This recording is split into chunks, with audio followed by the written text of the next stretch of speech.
The Gospel of Barnabas parallels the Quran by portraying Jesus as a prophet and rejecting the crucifixion narrative presented in the New Testament. This discrepancy raises important questions about traditional Christian interpretations. This video seeks to dispel misconceptions surrounding Jesus' divinity and crucifixion, offering evidence from both the Quran and the Bible to substantiate its assertions. By doing so, it invites viewers to delve deeper into the study of religious texts. Both Islam and Christianity share a belief in the second coming of Jesus, though they diverge in their understanding of his return and role during the end times. This highlights a significant theological rift between the two faiths. The speaker encourages non-Muslims to pose questions, fostering an open dialogue about Islam and addressing prevalent misconceptions. This initiative promotes understanding and respect across different religious communities. A pertinent question arises regarding Mecca's historical significance as a worship site, drawing comparisons with the practices of other prophets.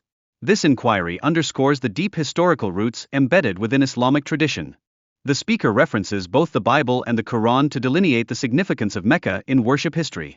This intertextual analysis enriches the ongoing discussion about the origins of various religious practices. Treason is regarded as one of the most severe offenses, often incurring the harshest penalties in many legal systems worldwide.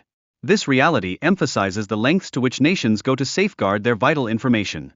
The speaker contends that individuals should not be coerced into adopting a faith under duress, stressing the importance of voluntary belief in Islam. This assertion highlights the principle of free will in religious conviction. Forgiveness is a core tenet in Islamic teachings. However, the conversation also broaches the contentious issue of honor killings. This juxtaposition prompts a critical examination of justice versus forgiveness within Islamic law. Islamic law permits capital punishment in murder cases, underscoring the need for justice for victims and their families. Nevertheless, forgiveness from the victim's relatives remains an option. Severe punishments in Islamic law address corruption, particularly heinous crimes like rape, which are deemed threats to societal order and morality. Such serious offenses warrant stringent legal repercussions. Statistics regarding crime rates in America highlight a troubling prevalence of rape, raising pertinent questions about the effectiveness of current legal frameworks and the necessity for stricter laws. The speaker emphasizes that both Islam and Christianity uphold several fundamental values, proposing that adherents should focus on these commonalities to cultivate unity and mutual understanding. A critical evaluation of the Bible reveals numerous contradictions and errors. The speaker argues that these shortcomings compromise its credibility as a divine text, inviting a broader discussion about the authenticity of religious scriptures. The concept of interfaith dialogue faces scrutiny as the speaker asserts that genuine acceptance of diverse beliefs is uncommon. Instead, he advocates for a focus on shared principles.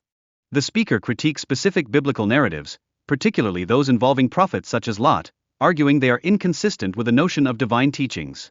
This critique prompts deeper inquiries into the integrity of biblical texts. The mention of the Red Letter Bible reveals a scarcity of direct teachings from Jesus, suggesting that believers should prioritize the essential tenets of faith over the entirety of biblical literature.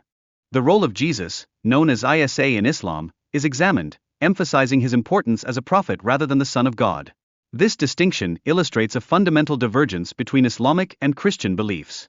Isa's miracles, including healing the blind and raising the dead, serve as manifestations of his divine connection and message of righteousness. These acts underscore the power of Allah. In stark contrast to the crucifixion narrative in the Gospels, the Quran asserts that Isa was saved by Allah and will return to vanquish evil, marking a definitive sign of the Day of Judgment. Isa's legacy transcends religious boundaries, as he is revered by Muslims, Christians, and Jews. His enduring message of love and peace continues to inspire billions around the world.